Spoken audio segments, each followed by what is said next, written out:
Hello everyone. तो आज का जो हमारा सबसे पहला वीडियो है वो है chapter number 11 dual nature of light. Okay, radiation and matter.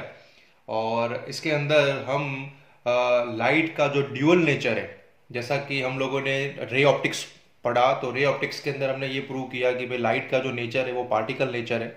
और उसके मदद से हमने रिफ्लेक्शन और refraction from the mirror and lenses हम लोगों ने स्टडी किया। और उसके बाद फिर हमने वेव ऑप्टिक्स पढ़ा, जिसके अंदर हमने वेव थ्योरी को स्टडी किया और लाइट के वेव नेचर को एडॉप्ट करके हम लोगों ने बहुत सारे phenomena, again reflection and refraction, फिर इंटरफियरेंस, डिफ्रैक्शन, ये सभी जो फिनोमेना है उसको हमने स्टडी किया।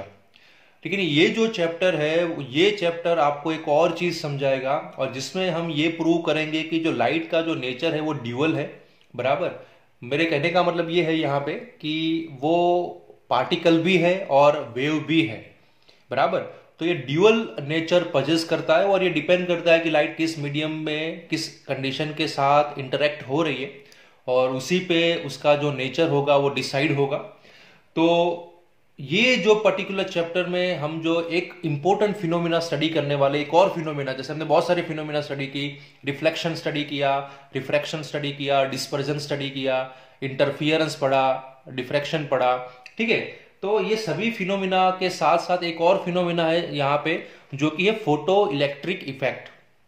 तो ये जो हमारा चैप्टर है उसमें हम फोटो इलेक्ट्रिक इफेक्ट के बारे में डिटेल स्टडी करने वाले। बराबर, और उस फोटो इलेक्ट्रिक इफेक्ट के को समझने के बाद हम ये प्रूव करेंगे कि लाइट किस तरह से ड्यूअल नेचर बिहेव करती है, किस तरह से उसका ड्यूअल नेचर है। बराबर, तो आज का जो हमारा सबसे पहला टॉपिक है वो है कि ये जो फोटो इलेक्ट्रिक इफेक्ट है, उस इफेक्ट का जो बेसिक है उसको हम पहले समझेंगे, और उसके बाद हम उसके एक्सपेरिमेंटल स्टडी और फिर उसका एनालिसिस हम स्टडी करेंगे। बराबर, तो हमारा जो आज का टॉपिक है वो इलेक्ट्रॉन एमिशन के बारे में। ठीक है, कि इलेक्ट्रॉन मटेरियल में से किस तरह से एमिट होते हैं। बराबर, और उसके बाद हम फोटो इलेक्ट्रिक इफेक्ट के रिगार्डिंग में कुछ हिस्टोरिकल ऑब्जर्वेशन को स्टडी करेंगे। ओके, तो आज के इस वीडियो में हम ये दो चीज करने वाले। तो यहाँ पे जो मेरा सबसे पहला कॉन्सेप्ट है कि free electron in the metal कैसे होता है। तो जैसा कि हमने थर्ड चैप्टर में भी पढ़ा था और आगे वाले इलेक्ट्रिसिटी वाले पोर्शन में भी हमने बहुत बार ये चीजें डिस्कस की है कि कोई भी मेटल का पीस है जिसके अंदर मान लो उस मेटल का एटम है और एटम के ऑर्बिट में इलेक्ट्रॉन्स रिवॉल्व करते हैं।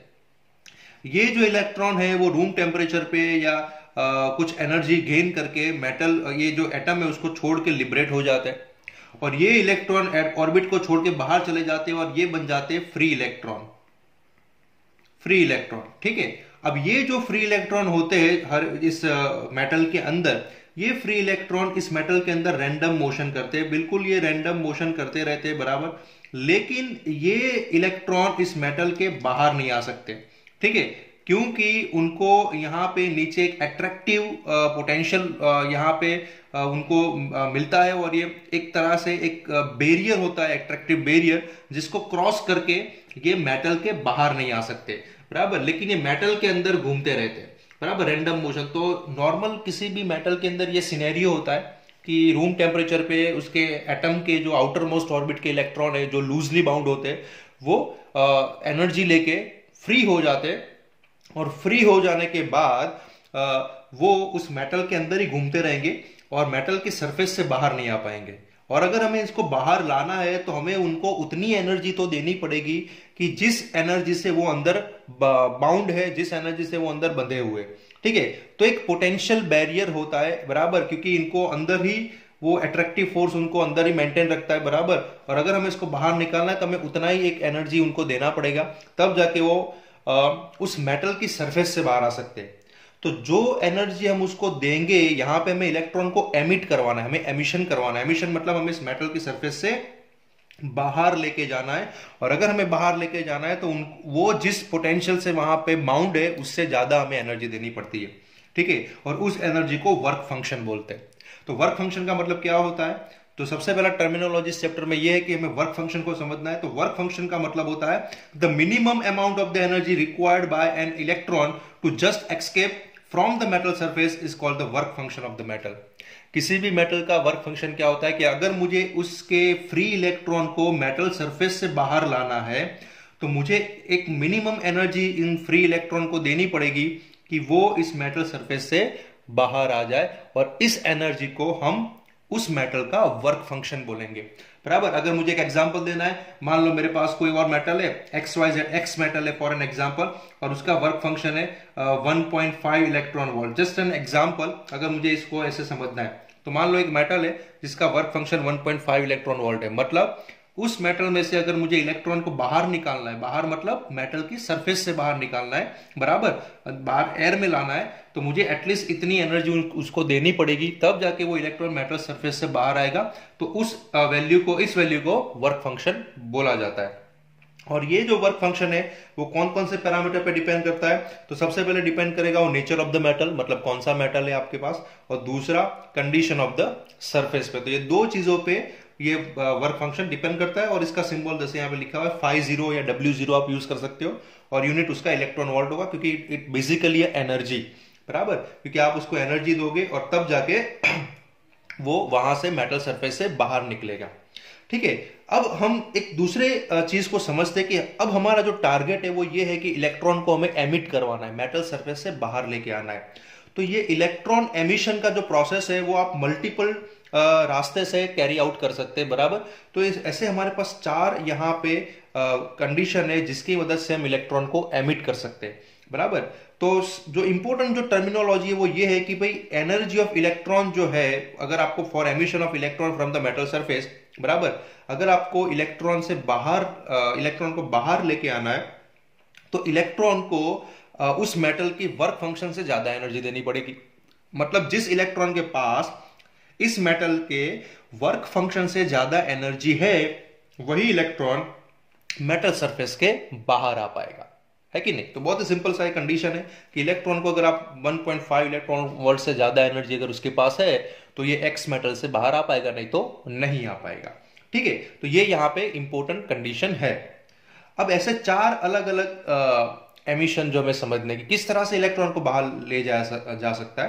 तो सबसे पहला तरीका है थर्मियोनिक एमिशन, बराबर। तो सबसे पहला तरीका है थर्मियोनिक एमिशन, कि आप उस मेटल को इतना हीट करो कि उसके अंदर के जो फ्री इलेक्ट्रॉन है उनको उतनी इनफ थर्मल एनर्जी मिल जाए कि वो वर्क फंक्शन से ज्यादा हो, और वो इलेक्ट्रॉन वहां से एमिट हो जाएगा।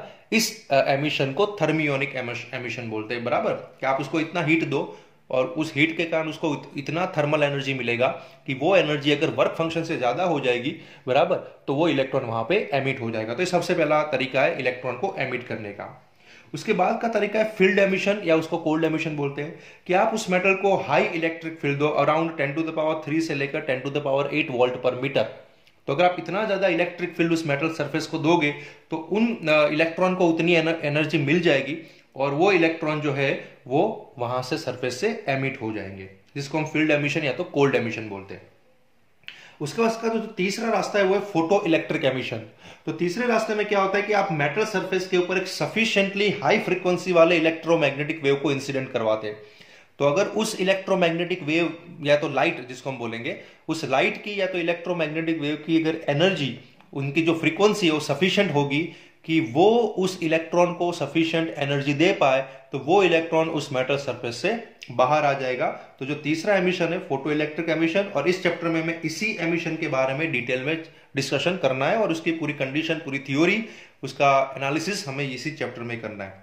और जो चौथा और आखिरी जो एमिशन का जो टाइप है वो ये है सेकेंडरी एमिशन, कि आप कोई फास्ट मूविंग इलेक्ट्रॉन को मेटल सरफेस पे बॉम्बार्ड करो, तो वो जो फास्ट मूविंग इलेक्ट्रॉन है वो अपनी एनर्जी उन मेटल सरफेस के फ्री इलेक्ट्रॉन को दे देंगे, बराबर, और वो फ्री इलेक्ट्रॉन उस मेटल सरफेस से एमिट हो जाएंगे, और जो एमिट हो रहे हैं उसको हम सेकेंडरी इलेक्ट्रॉन बोलेंगे, बराबर। तो उसको हम बोलेंगे सेकेंडरी एमिशन, कि जैसे ये मेटल है और इसके अंदर इलेक्ट्रॉन, तो एक फास्ट मूविंग इलेक्ट्रॉन यहाँ पे आया, ये दूसरा इलेक्ट्रॉन है, तो ये अपनी एनर्जी इस इलेक्ट्रॉन को दे देगा, और ये एनर्जी लेके इलेक्ट्रॉन इजेक्ट हो जाएगा। तो इस इलेक्ट्रॉन को हम सेकेंडरी इलेक्ट्रॉन बोलेंगे, और इस एमिशन को सेकेंडरी एमिशन बोलेंगे। तो ये हमारे चार अलग अलग रास्ते थे जिसकी मदद से हम इलेक्ट्रॉन को एमिट करते हैं।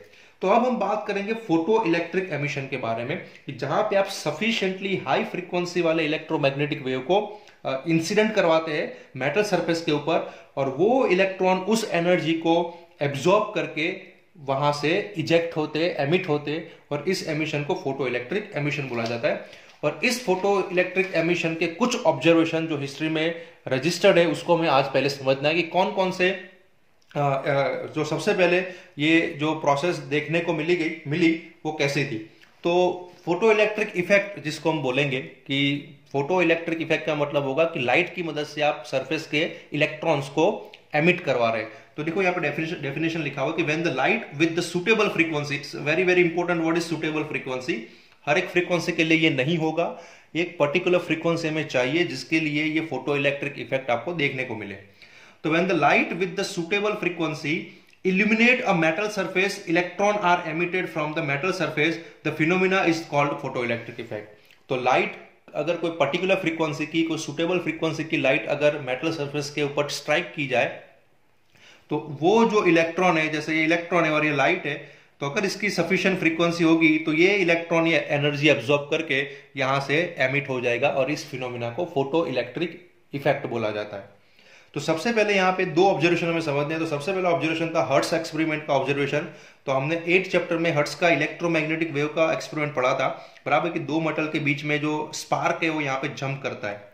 तो हर्ट्स ने वहां पे ऐसा ऑब्जर्व किया था कि अगर ये जो इलेक्ट्रोड्स है, अगर उसके ऊपर अल्ट्रावायोलेट लाइट को जब फॉल किया गया तो यहाँ पे जो स्पार्क मिला था उस स्पार्क में आपको वहां पे हाई वोल्टेज स्पार्क जनरेट हुआ, नॉर्मल से हाई वोल्टेज स्पार्क वहां पे जनरेट हुआ जब ये इलेक्ट्रोड को अल्ट्रावायोलेट लाइट से अल्ट्रावायोलेट लाइट के कारण उसके ऊपर जब अल्ट्रावायोलेट लाइट इंसिडेंट करवाई गई, बराबर एक्सीडेंटली जब यहाँ पे अल्ट्रावायोलेट लाइट यहाँ पे फॉल हुई इस इलेक्ट्रोड पे, तो यहाँ पे जो स्पार्क मिल रहा था वो स्पार्क के वोल्टेज में काफी इंक्रीमेंट हो गया, हाई वोल्टेज स्पार्क उनको मिला। तो ये उसका रीजन क्या हो सकता है? तो उसका रीजन ये होता है कि जब ये अल्ट्रावायलेट लाइट जब इस मेटल इलेक्ट्रोड पे गिरी तो यहाँ पे ज्यादा से ज्यादा इलेक्ट्रॉन यहाँ पे स्पार्क में जंप करने लगे और उसके कारण यहाँ पे वोल्टेज भी आप यहाँ पे उनको ज्यादा मिला। तो ये एक प्रूफ मिला कि अल्ट्रावायलेट लाइट के गिरने से इलेक्ट्रॉन यहाँ पे मेटल सरफेस से इजेक्ट हुए, तो ही यहाँ पे हाई वोल्टेज मिल सकता है। उसके बाद एक होलेज और एंड लिनार्ड नाम के साइंटिस्ट ने दो ऑब्जर्वेशन किए इंडिपेंडेंटली। उसमें होलेज का एक्सपेरिमेंट ऐसा था कि उनके पास एक मेटल प्लेट था, बराबर, और उस मेटल प्लेट के साथ इलेक्ट्रोड कनेक्ट किया गया, बराबर, और उसके बाद उनके ऊपर जब अल्ट्रावायलेट लाइट को जब फॉल किया गया तो उन्होंने 3 ऑब्जर्वेशन किए। यहाँ पे एक जिंक का मेटल प्लेट था, बराबर, एक जिंक मटेरियल का मेटल प्लेट था। और अगर पहले उन्होंने क्या किया तो सबसे पहले एक जिंक मटेरियल की मेटल प्लेट को उन्होंने नेगेटिवली चार्ज रखा, बराबर, और फिर उसके ऊपर अल्ट्रावायलेट लाइट फॉल की तो नेगेटिव प्लेट जो थी वो अनचार्ज हो गई, उनके जो नेगेटिव चार्ज की प्लेट थी वो न्यूट्रल हो गई, बराबर। फिर उन्होंने अनचार्ज प्लेट लिया, दूसरी बार उन्होंने अनचार्ज प्लेट लिया और फिर उसके ऊपर अल्ट्रावायलेट लाइट को फॉल करवाया, तो ये जो अनचार्ज प्लेट थी वो पॉजिटिव चार्ज हो गई। और आखिर में उन्होंने पॉजिटिवली चार्ज प्लेट लिया, बराबर, और फिर उसके ऊपर अल्ट्रावायलेट लाइट को फॉल करवाया, तो जो पॉजिटिव चार्ज प्लेट थी वो मोर पॉजिटिव हो गई। अब देखो तीनों ऑब्जर्वेशन में कंक्लूजन क्या निकला कि नेगेटिव चार्ज प्लेट थी, मतलब उसके अंदर इलेक्ट्रॉन ज्यादा थे। तो जब लाइट को जब फॉल करवाया तो इसके अंदर के इलेक्ट्रॉन एमिट होने लगे, तो एमिट हो गए तो ये इसकी जो नेगेटिविटी है वो डिक्रीज हो गई और आपकी प्लेट अनचार्ज हो गई। दूसरी बार जब अनचार्ज प्लेट लिया, अनचार्ज का मतलब होगा उसके अंदर number of positive charge and number of negative charge same होंगे, और जब उसके ऊपर अल्ट्रावायलेट लाइट फॉल करवाई तो यहां से नेगेटिव निकल गए तो अंदर कौन से बचेंगे? पॉजिटिव। तो हमारी उसकी प्लेट जो जिंक की प्लेट थी वो पॉजिटिव हो गई। और तीसरी बार उन्होंने पॉजिटिव चार्ज प्लेट लिया, मतलब इसके अंदर पॉजिटिव चार्ज ज्यादा थे, बराबर, इलेक्ट्रॉन के नंबर कम थे, बराबर, ऑलरेडी कम थे, और फिर उसके ऊपर जब अल्ट्रावायलेट लाइट फॉल करवाई गई तो यहाँ पे नेगेटिव चार्ज और कम हो गए, तो इसका पॉजिटिव चार्ज रिलेटिवली बढ़ गया, तो वो मोर पॉजिटिव हो गई। तो तीनों ही केस में ऐसा प्रूव होता है कि जो जिंक की प्लेट थी वो मोर पॉजिटिव हो गई बिकॉज ऑफ कि वहां से नेगेटिव चार्ज वहां पे एमिट हो रहे, और उन इलेक्ट्रॉन को हम बोलेंगे फोटो इलेक्ट्रॉन, बिकॉज ये जो इलेक्ट्रॉन्स है वो बिकॉज ऑफ द फोटॉन्स मतलब लाइट के कारण यहाँ पे बाहर निकले, तो इसको हम फोटो इलेक्ट्रॉन्स बोलेंगे कि ये जो इलेक्ट्रॉन्स जो मेटल सरफेस से बाहर निकल रहे वो because of the electromagnetic wave light के कारण बाहर निकलते, फोटोन के कारण बाहर निकालते, तो इसीलिए हम इसको फोटो इलेक्ट्रॉन्स बोलेंगे। तो इससे प्रूव होता है कि सफिशिएंट फ्रीक्वेंसी वाली लाइट अगर मेटल सरफेस पे टारगेट की जाए तो वहां पे इलेक्ट्रॉन्स एमिट होते हैं। और उनके बाद एक लिनार्ड साइंटिस्ट ने जब एक्सपेरिमेंट किया तो उन्होंने एक एमिटर प्लेट था जो एक प्लेट के साथ 2 इलेक्ट्रोड लगाए थे बराबर, और उसको इवैक्यूएटेड ग्लास ट्यूब में रखा था, और उनके ऊपर जब अल्ट्रावायलेट लाइट फॉल की गई तो वहां पे सर्किट में करंट फ्लो होने लगा। तो सीधी सी बात है कि वो जो प्लेट थी उसमें से इलेक्ट्रॉन एमिट हुए होंगे, और एमिट होने के बाद वो सर्किट में फ्लो हुए, तो वहां पे उनको करंट मिला। तो ये सभी जो 3 एक्सपेरिमेंट है हर्ट्ज, हॉलेच एंड लिनार्ड के, वो ये प्रूव करते हैं कि जब कोई सफिशिएंट हाई फ्रीक्वेंसी वाली लाइट मेटल सरफेस के ऊपर इंसिडेंट करवाई जाए तो उसमें से इलेक्ट्रॉन्स एमिट होते हैं। लेकिन कंडीशन क्या है कि जो फ्रीक्वेंसी ऑफ इंसिडेंट लाइट है वो एक मिनिमम वैल्यू होनी चाहिए उसकी, और उस वैल्यू को हम बोलेंगे थ्रेशोल्ड वैल्यू। तो थ्रेशोल्ड वैल्यू का मतलब क्या होता है, थ्रेशोल्ड फ्रीक्वेंसी का मतलब क्या होता है, that is a minimum frequency of the light required to emit the electron from the metal surface, that frequency is known as a threshold frequency. तो जिस मिनिमम वैल्यू के लिए इफेक्ट आप ऑब्जर्व कर सकते हो, या जो मिनिमम फ्रीक्वेंसी आपको चाहिए फोटो इलेक्ट्रॉन्स को एमिट करने के लिए, उस फ्रीक्वेंसी को हम थ्रेशोल्ड फ्रीक्वेंसी बोलेंगे। और कुछ यहाँ पे मैंने एग्जांपल दिए कि जैसे अल्कली मेटल है, lithium, sodium, potassium, caesium, rubidium, ये सभी फोटो सेंसिटिव मटेरियल है बराबर, मेटल है, और ये सभी विजिबल लाइट जब इसके ऊपर गिरती है तो उसमें से फोटो इलेक्ट्रॉन्स निकलते हैं। और जैसे ये सब मटेरियल है, जिंक है, कैडमियम है, मैग्नीशियम है या एल्यूमिनियम है, ये सब के ऊपर जब अल्ट्रावायलेट लाइट फॉल होती है तो इसमें से फोटो इलेक्ट्रिक इफेक्ट आपको ऑब्जर्व होती है। तो ये हमारी जो सबसे पहले important emission of the electron था, और ये एक बेसिक ऑब्जर्वेशन थे regarding the photo electric effect. Thank you.